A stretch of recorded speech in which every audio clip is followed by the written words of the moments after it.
Hi friends, Swapna गुलबू चॅनलमध्ये तुम्हा सर्वांचे स्वागत आहे. फ्रेंड्स, आजच्या व्हिडिओमध्ये आज आपण चित्ता पेटवल्यानंतरसुद्धा आत्मा 1 तास स्मशानभूमीत का थांबतो याविषयी माहिती जाणून घेणार आहोत. त्याआधी तुम्ही जर चॅनलवर नवीन असाल तर चॅनलला सबस्क्राईब करा. तर फ्रेंड्स, आता आपण व्हिडिओला सुरुवात करणार आहोत. गरुड पुराणाच्या प्रेता विभागात तपशीलवार वर्णन केलेले भयानक आणि स्तब्ध करणारे सत्य येथून सुरू होते, जेव्हा स्मशानभूमीतील शेवटचा माणूसही निघून जातो. चितेच्या ज्वाळा शांत होतात आणि फक्त गरम राख आणि शांतता उरते. तेव्हा एक आकृती उभी राहते. ती मानव नाही, ती मृत व्यक्तीची आत्मा आहे, जी त्याच्याच राखेत गाडली जाते. तो एका व्यक्तीचा आत्मा आहे जो स्वतःच्या राखेजवळ उभा राहून ते दृश्य पाहत आहे. कल्पना करा, काही तासांपूर्वी त्या शरीरात असलेला आत्मा जो त्याला स्वतःचा मानत होता, तो आता त्या शरीराला राखेच्या ढिगाऱ्यात रूपांतरित होताना पाहत आहे. त्याला विश्वास बसत नाही की ज्या शरीराचे त्याने आयुष्यभर काळजी घेतली, खायला दिले आणि त्याचे रक्षण केले, आरशात पाहताना ज्या चेहऱ्याचा तिला अभिमान होता, तो आता मुठभर राखेत बदलला आहे. गरुड पुराणात असे म्हटले आहे की अंत्यसंस्कारानंतरचा तास आत्म्यासाठी सर्वात वेदनादायक, भयावह आणि जबरदस्त असतो. तो हा काळ असतो जेव्हा आत्म्याला पहिल्यांदा जाणवते की तो आता या भौतिक जगाचा भाग नाही.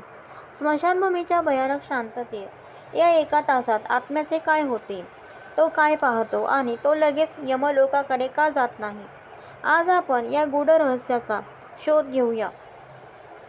कमकुवत मनाच्या लोकांसाठी हा व्हिडिओ नाही, कारण तो मृत्यूनंतर काय होते याचे उघड सत्य प्रगट करतो, जे ऐकण्यासाठी धैर्य लागते. प्रथम, शरीर जळत असतानाची परिस्थिती आपण समजून घेतली पाहिजे. शास्त्रानुसार शरीर पूर्णपणे जळून जाईपर्यंत आत्मा संलग्न राहतो. तो विचार करतो, कदाचित मी या शरीरात परत येऊ शकेन, कदाचित मी पुन्हा जिवंत होऊ शकेन. तो वारंवार जळत्या शरीराजवळ जातो, तो त्याच्या भोवती फिरतो, पण अग्नीची उष्णता आणि मृत्यूच्या दूतांचा अदृश्य फास त्याला त्याच्या शरीरात प्रवेश करण्यापासून रोखतो. त्याला त्याची त्वचा जळताना, त्याची हाडे फुटताना दिसते. हे दृश्य त्याच्यासाठी जणू काही महाप्रलयासारखे आहे. आणि मग तो वेदनादायक क्षण येतो ज्याला कवटीची क्रिया म्हणतात. जेव्हा कुटुंबातील एखादा सदस्य किंवा मुलगा जळत्या मृतदेहाच्या डोक्यावर बांबूच्या काठीने प्रहार करतो आणि त्याचे डोके फोडतो. हे दृश्य कितीही भयानक असले तरी आत्मा अजूनही जिवंत आहे. हे दृश्य पाहायला जितके भयानक आहे, तितकेच ते आत्म्याला अधिक वेदनादायक आहे. गरुड पुराणात म्हटले आहे की कवटीला तडे गेल्यावर एक मोठा स्फोट होतो, जो फक्त आत्म्यालाच ऐकू येतो. हा तो क्षण आहे जेव्हा आत्मा शरीर सोडतो. त्याला कळते की आता मागे वळणे नाही, हे दार कायमचे बंद झाले आहे. पण खरी कहाणी यानंतर सुरू होते, जेव्हा अंत्यसंस्कार विधी पूर्ण झाल्यानंतर आणि मृतदेह राख झाल्यानंतर. परंपरेनुसार कुटुंबातील सदस्य आणि नातेवाईक निघून जाऊ लागतात. शास्त्रामध्ये स्पष्टपणे सांगितले आहे की स्मशानभूमीतून परतताना मागे वळून पाहू नये. तुम्ही कधी विचार केला आहे का की हे का म्हटले जाते? त्यामागे एक खूप गंभीर आणि भयानक कारण आहे. जेव्हा कुटुंबातील सदस्य निघून जाऊ लागतात तेव्हा आत्मा घाबरतो. त्याला वाटते की हे लोक मला या निर्जन जागेतून बाहेर काढतील. त्याला आश्चर्य वाटते की हे लोक कुठे जात आहेत, मला या निर्जन आणि भयानक ठिकाणी एकटे सोडून. तो ओरडतो, थांबा, मला तुमच्यासोबत घेऊन जा, मी इथे एकटा राहू शकत नाही, मला भीती वाटते. पण त्याचा आवाज कोणीही ऐकू शकत नाही, कारण आता हे हवेत प्रतिध्वनित होणारा आवाज नाही, तर एक कंप आहे. आत्मा धावतो. तो आपल्या मुलाला पकडण्याचा प्रयत्न करतो, तो आपल्या पत्नीला किंवा पतीला हाक मारतो, त्याचे कपडे धरण्याचा प्रयत्न करते, पण त्याचा हात त्याच्या शरीरातून जातो. ही कोणालाही स्पर्श करू शकत नाही, ती कोणालाही थांबवू शकत नाही. आणि जेव्हा तो पाहतो की त्याचे स्वतःचे लोक, ज्याच्यासाठी त्याने आयुष्यभर पाप केले, खोटे बोलले, फसवले आणि पैसे कमवण्यासाठी दिवसरात्र काम केले.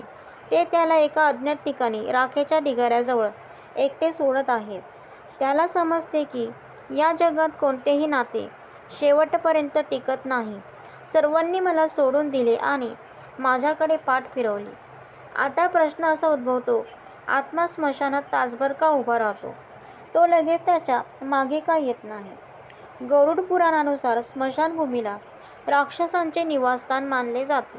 तथापि ते असमाधानी आत्मे, भूत आणि पिशाच्चांचे देखील गड आहे. जेव्हा अलीकडील मृत्यू होतो तेव्हा आत्म्याला एक सुरक्षक कवच वेढते आणि काही काळासाठी स्मशानभूमीच्या नकारात्मक शक्तीपासून त्याचे रक्षण करते. पण जसजसा वेळ जातो तसतसे ही ढाल कमकुवत होते. त्या तासात आत्म्याला स्मशानभूमीत इतर भटकणारे आत्मे दिसू लागतात. त्याला विचित्र दृश्ये दिसतात. विचित्र भयानक आवाज ऐकू येतात. त्याला दिसते की तिथे असे अनेक आत्मे आहेत जे शेकडो वर्षांपासून मोक्षाची आस धरत आहेत. भूक आणि तहानेने त्रस्त आहेत. ज्याचे शरीर विकृत झाले आहे. काही आत्मे हवेत तरंगत असतात तर काही जमिनीवर रेंगाळतात. जेव्हा त्यांना एखादा नवीन आत्मा दिसतो तेव्हा ते त्याला घाबरवण्याचा प्रयत्न करतात. ते दृश्य पाहून स्तब्ध झालेला तो नवीन आत्मा भीतीने थरथर कापू लागतो. तो लपण्यासाठी जागा शोधत होता, पण स्मशानभूमीच्या मोकळ्या मैदानात लपण्यासाठी कुठेही जागा नव्हती. त्याला त्याच्या चुकांचा आणि पापांचा पश्चाताप होऊ लागतो. तो विचार करतो, जर मी आयुष्यात काही चांगली कृत्ये केली असती तर, जर मी देवाचे नाव घेतले असते तर मला हा दिवस पाहावा लागला नसता. गरुड पुराणात म्हटले आहे की त्या एका तासात यम आत्मा लगेच घेत नाही. मृत्यूच्या दूतांनी आत्म्याला एका तासाच्या आत ताबडतोब पकडले जात नाही. त्यांना अशा प्रकारे सोडले जाते की ते स्वतःच्या डोळ्यांनी शरीराचे आणि त्या जगावर ते इतके अभिमानी होते त्यांचे खरे मूल्य पाहू शकेल. हा खोल अलिप्ततेचा क्षण आहे. स्मशानभूमी म्हणजे अलिप्ततेचा क्षण. आत्म्याने काय गमावले आहे आणि काय मिळवले आहे हे समजून घेण्यासाठी त्याला तिथे थांबावे लागते. त्यावेळी आत्म्याला एक विचित्र अनुभव येतो. तो वेळेची जाणीव गमावून बसतो, जे आपल्यासाठी हा एक अतिशय विचित्र अनुभव आहे. त्याला वेळेचे भानच राहत नाही. आपल्याला जे एका तासासारखे वाटते ते त्या आत्म्याला दिवसासारखे वाटते. त्या एकांतात, त्या शांततेत त्याला त्याच्या जीवनाचा रील दिसू लागतो. गरुड पुराण असे सांगते की बालपणापासून ते तारुण्यापर्यंत आणि तारुण्यापासून ते वृद्ध काळापर्यंत त्याने जे काही केले, बंद खोलीत असो किंवा सार्वजनिक ठिकाणी, सर्व काही त्याच्या डोळ्यासमोर तरळू लागते. त्याने काय केले की त्याने ज्यांना दुखावले, ज्यांना त्याने बळकावले आणि ज्यांना त्याने विश्वासघात केला, त्या सर्वांना तो आठवतो. सर्वात महत्त्वाचे म्हणजे तो त्याच्या कृतीचा इतरांवर परिणाम देखील होतो. जर त्याने एखाद्या गरीब माणसाचे पैसा चोरला तर त्याला त्या गरीब माणसाची मुले भुकेने रडताना दिसतात. जर एखाद्या प्राण्यावर दगड फेकला गेला तर त्याला त्या प्राण्याचे दुःख जाणवते. हा मानसिक त्रास शारीरिक वेदनांपेक्षा कितीतरी पटीने जास्त असतो. आत्मा ओरडतो आणि रडतो, पण त्याचे अश्रू पुसण्यासाठी कोणी नसते. फक्त वाऱ्याचा आवाज आणि दूरवर कुत्र्यांचा रडण्याचा आवाज येतो. हा तो क्षण असतो जेव्हा एखाद्या व्यक्तीला त्याचे खरे स्वरूप कळते. त्याला जाणवते की ज्या पदाचा, प्रतिष्ठेचा आणि संपत्तीचा त्याला इतका अभिमान होता, ते सर्व स्मशानभूमीच्या दाराशी मागे राहिले आहे. फक्त तो आणि त्याचे कर्म आत आले आहेत. त्या स्मशानभूमीजवळ उभे राहून आत्मा पाहतो की त्याच्या शरीराची राख आता थंड होत आहे. तो राखेला स्पर्श करण्याचा प्रयत्न करतो. त्याला आठवते की तो याच शरीरावर महागडे कपडे घालायचा, त्यावर सुगंध लावायचा, पण आज ही राख हवेत तरंगत आहे. पूर्वी त्याला सुगंध येत होता, पण आज ही राख वाऱ्यावर तरंगत आहे आणि ती उचलण्यासाठी कोणीही नाही. ही शून्यता त्याला हादरवून टाकते. पण कथा इथेच संपत नाही. एक तास उलटतो. जेव्हा कुटुंबातील सदस्य घरापासून खूप दूर असतात तेव्हा आत्म्याची इच्छा पुन्हा जागृत होते. तो घाबरतो आणि त्याच्या कुटुंबाच्या मागे धावतो. त्याला त्याचे मुलगा आणि भाऊ जवळून चालताना दिसतात, बोलत असतात. तो त्याचे संभाषण ऐकण्याचा प्रयत्न करतो. कधी कधी त्याला ते ऐकून धक्का बसतो की त्याच्या निधनाबद्दल शोक करण्याऐवजी ते त्यांच्या बँक खात्याबद्दल आणि मालमत्तेबद्दल बोलत आहेत. ते आता दुकान कोण सांभाळेल यावर चर्चा करत आहे. घर कसे वाटले जाईल हे ऐकून आत्म्याला जणू कोणीतरी भोसकले आहे असे वाटते. तो ओरडतो, "अरे मूर्खा, मी अजून निघालेलो नाही आणि तुम्ही गोष्टी वाटायला सुरुवात केली आहे." पण त्याचा आवाज त्यांच्यापर्यंत पोहोचत नाही. म्हणूनच असे म्हणतात की घरात प्रवेश करण्यापूर्वी लोखंडाला स्पर्श करावा, आगीला स्पर्श करावा किंवा नियमाचे पान चावावे. कारण तुम्ही या औषधी वनस्पतीचे एक पान चावावे. जर तुमच्या घरात आसक्तीमुळे आत्मा आला असेल तर तो तुमच्या घरात येऊ नये म्हणून हे केले जाते. कारण जर आत्मा मृत्यूनंतर लगेच घरात प्रवेश करतो आणि जर त्याला मोक्ष मिळाला नाही तर ती घरात भूत म्हणून राहू लागते. गरुड पुराणात म्हटले आहे की आत्म्याला तहान लागते. अंत्यसंस्काराच्या उष्णतेने जळणारे त्यांचे सूक्ष्म शरीर तीव्र तहान पाण्याची याचना करते. तो त्याच्या घरात मातीच्या भांड्याजवळ बसतो. तो त्याच्या नातेवाईकांकडे पाणी पिण्यासाठी जातो, पण तो ते पिऊ शकत नाही. गरुड पुराणात सुईच्या टोकासारखी वर्णन केलेली त्याची मान इतकी पातळ होते की ती पाण्याचा एक थेंबही गिळू शकत नाही. आयुष्यभर त्याने जपलेल्या आसक्तीबद्दल ही शिक्षा आहे. त्याला भूक लागते. तो त्याच्या घराच्या स्वयंपाकघरात जातो, जिथे त्याचे आवडते अन्न शिजवले जाते, पण तो ते खाऊ शकत नाही.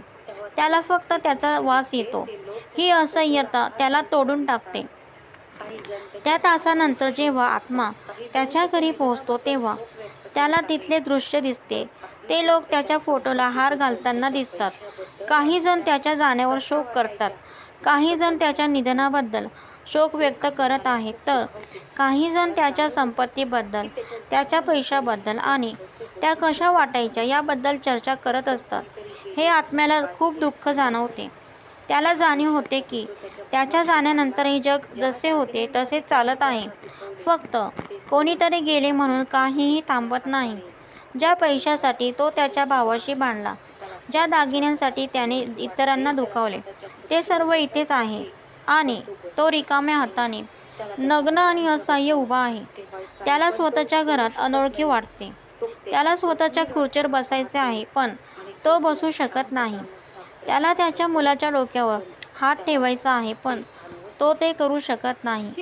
तो त्याची पत्नी रडताना पाहतो आणि तो तिला शांत करण्याचा प्रयत्न करतो, पण तिला ते जाणवत नाही. ही अक्षमता त्याला रागावते. तो पुन्हा पुन्हा भिंतीवर आपटतो. तो आरशात स्वतःला पाहण्याचा प्रयत्न करतो, पण त्याचे प्रतिबिंब दिसत नाही. गरुड पुराणात असेही म्हटले आहे की मृत्यूनंतर आत्म्याची स्मृती, ज्याला आपण स्मृती म्हणतो, ती खूप तीक्ष्ण होते. ती बालपणापासून वृद्धावस्थेपर्यंत त्याच्या आयुष्यातील प्रत्येक क्षण लक्षात ठेवू लागते. तो कधी कोणाशी, कधी कोणत्या गरीब माणसाशी खोटे बोलला, तो प्रत्येक क्षण आठवू लागतो. कोणावर अत्याचार झाले, त्याने कोणत्या प्राण्याला कधी मारले, त्याने सगळे चित्रपटासारखे पाहिले. तो हार मानू लागतो. त्या क्षणी त्याला वाटणारा पश्चाताप, त्याची आग अंत्यसंस्काराच्या चितेसारखी आहे. तो जोरात ओरडतो, "मला आणखी एक संधी द्या. मला परत पाठवा. मी ते दुरुस्त करेन. मी प्रार्थना करेन." पण वेळेचे चाक मागे वळत नाही. आत्म्याला यमदूतांचे खरे रूप दिसू लागते. पूर्वी केवळ सावल्यांसारखे वाटणारे मृत्यूदूत आता स्पष्ट होतात. त्याचे स्वरूप पापी आत्म्यासाठी भयानक आहे. त्यांचे डोळे लाल अंगारासारखे आहेत आणि त्याचे केस विस्कटलेले असतात. त्यांचे दात उघडे आहेत आणि त्यांनी काळा फास धरला आहे. ते आपसात चर्चा करतात की या पापीला कोणत्या नरकात घेऊन जायचे आहे. त्यांचे शब्द ऐकून आत्मा थरथर कापतो. पण एक सद्गुणी आत्मा, जो सद्गुणी जीवन जगला आहे, ज्यांनी धर्माचे पूर्णपणे पालन केले आहे, त्यांना ते यमदूत सौम्य आणि शांत वाटतात. ते त्यांच्याशी आदराने बोलतात आणि त्यांना सांत्वन देतात. हे सर्व आपल्या कृतीचे प्रतिबिंब आहे. आपण जसे करतो तसेच आपल्याला शेवटी दिसते. हा एक तास जो आत्मा स्मशानात आणि नंतर त्याच्या घराच्या दाराशी घालवतो, तो त्याला जीवनाचा खरा उद्देश काय होता हे समजावून सांगण्यासाठी पुरेसा आहे. आपण आपले संपूर्ण आयुष्य धावपळ करण्यात घालवतो. पैसे कमवण्यासाठी, प्रसिद्धी मिळवण्यासाठी, महानता प्राप्त करण्यासाठी, घर बांधण्यासाठी आपण नातेसंबंध धोक्यात घालतो आणि नैतिकता विसरतो. पण शेवटी त्या घटकेतील आपली कर्मेच आपल्या हातात असतात. जर तुम्ही आयुष्यात तहानलेल्या व्यक्तीला पाणी दिले तर तुमचे तारण होईल. जर तुम्ही नग्न व्यक्तीला कपडे घातले तर, जर तुम्हाला सुरक्षा दिली गेली असेल तर त्यावेळी तुम्ही, जर तुम्ही ते हिसकावून घेतले असेल, तुम्ही ते फक्त गोळा केले असेल तर त्यावेळी तुम्हाला फक्त यातनाच मिळतील, तुम्हाला फक्त वेदनाच मिळतील. गरुड पुराणाचे हे ज्ञान आपल्याला घाबरवण्यासाठी नाही, हे आपल्याला जागृत करण्यासाठी आहे. ते आपल्याला सांगते की ज्या मृत्यूची आपल्याला इतकी भीती वाटते तो येणारच आहे आणि जेव्हा तो येईल तेव्हा आपले बँक बॅलन्स, आपल्या पदव्या, आपले अनुयायी काहीही कामाचे राहणार नाही. त्यावेळी जेव्हा आपण आपल्या स्वतःच्या राखेकडे पाहत राहू तेव्हा आपल्याला एकमेव सात्वन मिळेल की आपण कोणाचे तरी भले केले आहे हे जाणून घेणे. म्हणूनच शास्त्रे म्हणतात, जोपर्यंत तुमच्या शरीरात जीव आहे तोपर्यंत काम करा, दान करा, सेवा करा आणि सर्वात महत्त्वाचे म्हणजे देवाचे नाव घ्या. कारण भगवान विष्णू स्वतः गरुड पुराणात म्हणतात की जो माणूस माझे नाव जपतो मृत्यूनंतर त्याला मृत्यूदूतांनी नव्हे तर माझे सल्लागारांनी नेले जाते. त्याला स्मशानभूमीची भयानक उष्णता आणि एकटेपणा सहन करावा लागत नाही. त्याऐवजी त्याला एका दिव्य विमानात बसवले जाते आणि थेट स्मशानात नेले जाते. स्मशानभूमीतील त्या एका तासादरम्यान आत्म्याला विमानाने थेट स्मशानात नेले जाते. स्मशानभूमीत त्या एका तासादरम्यान आत्म्याला इतर अनेक विचित्र अनुभव येतात. त्याला त्याच्या पत्राद्वारे दिलेले पिंडी आणि तांदळाचे गोळे खाण्याची इच्छा होते. त्याच्या मुलाने ते दिले. गरुड पुराणानुसार पहिल्या दिवशी पिंडदान करणे खूप महत्त्वाचे आहे. जर पिंडदान विहित विधीनुसार केले नाही तर आत्मा खूप भुकेला पडतो आणि स्मशानभूमीभोवती भटकतो. कधी कधी तो स्मशानभूमीजवळील झाडांना लटकून स्वतःला लटकवतो किंवा तहान भागवण्यासाठी पाण्याच्या ठिकाणी जातो. पण शरीराशिवाय तहान भागवता येत नाही. ही तहान शारीरिक नसून आध्यात्मिक आहे आणि ते केवळ मंत्र आणि भक्तीने शांत करता येते. जे लोक श्राद्ध आणि पिंडदान निरुपयोगी मानतात त्यांनी हे समजून घेतले पाहिजे की हे अन्न शरीरासाठी नाही तर आत्म्याने सुरू केलेल्या प्रवासासाठी आहे. या अन्नाशिवाय पण आत्मा कधीच निघून गेला आहे. या अन्नाशिवाय आत्मा कमकुवत होतो आणि भूत जगात प्रवेश करण्याचा धोका वाढतो. गरुड पुराणात सांगितल्याप्रमाणे आणखी एक मुद्दा असा आहे की आत्मा त्यावेळी त्याच्या पूर्वजांना देखील पाहू शकतो. जर त्याचे कर्म चांगले असेल तर पितृका येथे असलेले त्याचे पणजोबा त्याला घेऊन जाण्यासाठी किंवा धनदास देण्यासाठी येतील. ते त्याला बांधण्यासाठी सूक्ष्म स्वरूपात तिथे येऊ शकतात. ते त्याला सांगतात की घाबरू नकोस, आम्ही तुझे आहोत.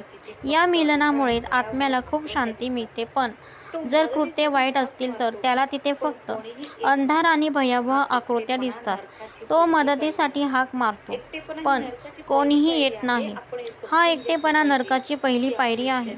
एकटेपणा ही नरकाची पहिली पायरी आहे. आपण हे समजून घेतले पाहिजे की आपले शरीर 5 घटकांपासून बनलेले आहे. पृथ्वी, पाणी, अग्नी, वायू आणि आकाश. जेव्हा शरीर जाळले जाते तेव्हा हे 5 घटक निसर्गात परत येतात. परंतु आत्मा जो या घटकांपासून बनलेला आहे पण या तत्वांच्या पलीकडे जाणारा आत्मा कायम राहतो. त्यांचे सूक्ष्म शरीर, ज्याला यातना देणारे शरीर असेही म्हणतात, ते टिकून राहते. या शरीराद्वारेच तो सुख आणि दुःख अनुभवतो. चितेची आग त्याला जाळू शकत नाही, तथापि मृत्यूची आग त्याला जाळू शकत नाही. पण त्याच्या कृतीची आग त्याला आतून जाळून टाकते. आजच्या धावपळीच्या जीवनात आपण या गोष्टींना अंधश्रद्धा म्हणून नाकारतो.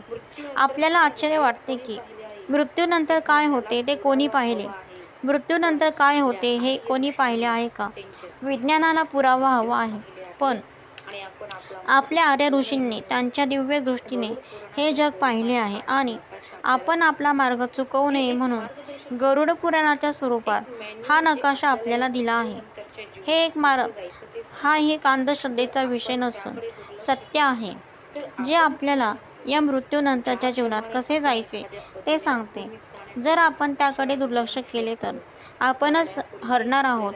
ज्याप्रमाणे आपण एखाद्या अज्ञात भूमीत जाण्यापूर्वी नकाशे आणि नियम शोधतो, मरण्यापूर्वी आपल्याला त्याची रचना आणि नियम समजून घेणे आवश्यक आहे. त्याचप्रमाणे मृत्यूनंतरचे जग समजून घेणे महत्त्वाचे आहे. गरुड पुराण असे स्पष्ट करते की जे अकाली मरतात, म्हणजे जे अपघात, आत्महत्या, खून किंवा साथीच्या आजारामुळे अकाली मृत्युमुखी पडणाऱ्यांची स्थिती त्यावेळी आणखी वेदनादायक असते. त्यांना काय झाले आहे हे समजण्यास ते हरवून जातात. त्यांच्या जखमा किंवा भाजलेल्या जखमा त्यांच्यातच राहतात. त्यांचे विकृत किंवा जळालेले शरीर पाहून ते आणखी घाबरतात. त्यांच्या इच्छा अपूर्ण राहिल्यामुळे त्यांची ओढ आणखी खोलवर जाते. त्यांचे जीवनचक्र अद्याप पूर्ण झालेले नाही, म्हणून त्यांच्यासाठी पिंडदान केले जाते. अशा परिस्थितीत पिंडदान, तर्पण आणि नारायण बली यासारख्या पूजा आणि नैवेद्याचे महत्त्व अधिक वाढते. जर तुमच्या कुटुंबातील किंवा ओळखीच्या व्यक्तीचा अशा प्रकारे मृत्यू झाला असेल तर त्याच्या नावाने विशेष पूजा किंवा दान करावे. त्या एका तासाच्या वेदनेतून त्यांना थोडीशी सुटका मिळाली, जेणेकरून ते एकमेकांना भेटू शकतील आणि भूतजगात भटकू नयेत. तर फ्रेंड, अशा प्रकारे आपला व्हिडिओ इथे समाप्त होत आहे. तुम्हाला जर माझा व्हिडिओ आवडला असेल तर लाईक करा, शेअर करा, सबस्क्राईब करा. पुन्हा भेटू एका नवीन व्हिडिओसह. तोपर्यंत बाय.